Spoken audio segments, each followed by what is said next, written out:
ભાજપના નેતાઓ જમીન પચાવી પાડે છે એ તો સાંભળ્યું હતું, પણ જમીન ખાઈ જાય છે એ પહેલીવાર જોયું. સુરતના સરખાણા વિસ્તારમાં ખાડીને દબાવી દેવામાં આવી. 20 ફૂટ દબાણ કરી આખી ખાડીને પૂરી દેવામાં આવી છે, જેવી વાત આમ આદમી પાર્ટીના આ કોર્પોરેટરે કહી છે. નમસ્કાર, હું છું ચંદ્રિકા પુત્ર નિરાલી. આવો સાંભળીએ આમ આદમી પાર્ટીના કોર્પોરેટરે વધુમાં શું કહ્યું. ભાજપના નેતાઓ જમીન પચાવી પાડે છે એવું તો આપણે સાંભળ્યું, પણ જમીન ખાઈ જાય છે પણ એવું આજે પહેલી વાર કદાચ અહીંયા દેખાતું છે. નમસ્કાર, હું મહેશભાઈ અણગણ, કોર્પોરેટર, સુરત મહાનગરપાલિકા, આમ આદમી પાર્ટી, અને મારી સાથે પ્રકાશભાઈ ચૌધરી, આમ આદમી પાર્ટીના સંનિષ્ઠ કાર્યકર. અમે અત્યારે સરથાણા વિસ્તારમાં શિવ પ્લાઝાની પાછળના ભાગ ઉપર જે ખાડી પસાર થઈ રહી છે, અને આ ખાડીને કોઈ વ્યક્તિઓ દ્વારા અથવા તો ખાનગી ડેવલપર કે બિલ્ડર કે માલિક કે જે કોઈ ખેડૂત હોય એમના દ્વારા અહીંયા જે ખાડી પસાર થઈ રહી છે, આ ખાડીમાં આવતું પાણી એ મોટા ભાગે પાસોદરા અને કઠોદરા વિસ્તારમાંથી પાણી બધું આવે છે. અને આપણે સૌએ જાણ્યું કે ગયા વર્ષે પણ જે કેટલું ભયંકર પૂર આવેલો હતો, પરંતુ અહીંયા કોઈ વ્યક્તિઓ દ્વારા આ ખાડીને આખી દબાવી દેવામાં આવે છે. એટલે કે તમને અહીંયા દેખાતું છે કે આ ખાડી અહીંયા કેટલી પહોળી છે, નજીક આપો એટલે દેખાશે આ ખાડી અહીંયા કેટલી બધી પહોળી છે.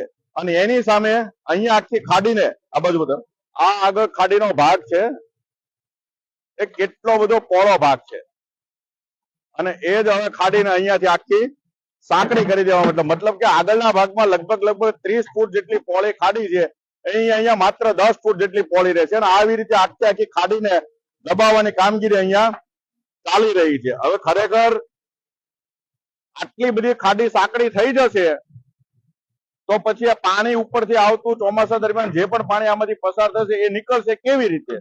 આ સૌથી મોટો સવાલ છે. અહીંયા ભાઈ તમને કોને કામ ચાલુ કરવાનું કીધું? આ કામ કોને ચાલુ કરવાનું કીધું?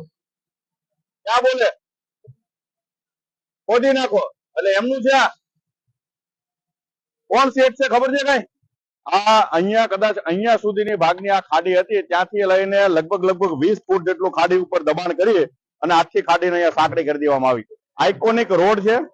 આઇકોનિક રોડ પાસેથી પસાર થતી જે ખાડીનો મૂળ ભાગ છે, એટલે કે એક બાજુ શિવ પ્લાઝા અને એક બાજુ વ્રજ એન્ટોનિયા મીરા એક તરફ જવાનો આખો રોડ છે, અને એ રોડના કોર્નર પર જ આવી રીતે આખી ખાડીને દબાઈ દેવામાં આવે છે. હવે સવાલ એ છે કે આખું તંત્ર સૂતું છે. શું અહીંયા આખા આઇકોનિક રોડની કામગીરી ચાલુ છે તો એક અધિકારીને નહીં દેખાતું હોય કે પછી બધાની ભાગ બટા કરીને હવ મલાઈ ખાઈ રહ્યા છે?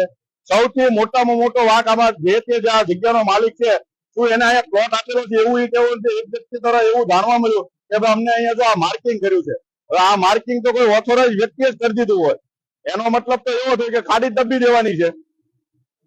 અહીંયા તો આ પટ્ટા મારે એટલે અહીંયા સુધી તો ખાડી દબી દેવાની. આ લગભગ 15 થી 17 ફૂટ જેટલું પુરાણ કરી દીધેલું છે અહીંયા. તો જેમ તમે મહેશભાઈની વાત સાંભળી, તમે તેમની વાતથી કેટલા સહેમત છો, શું વિચારો છો, કમેન્ટ કરીને જણાવો.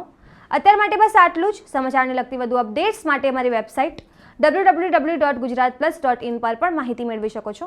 ધન્યવાદ.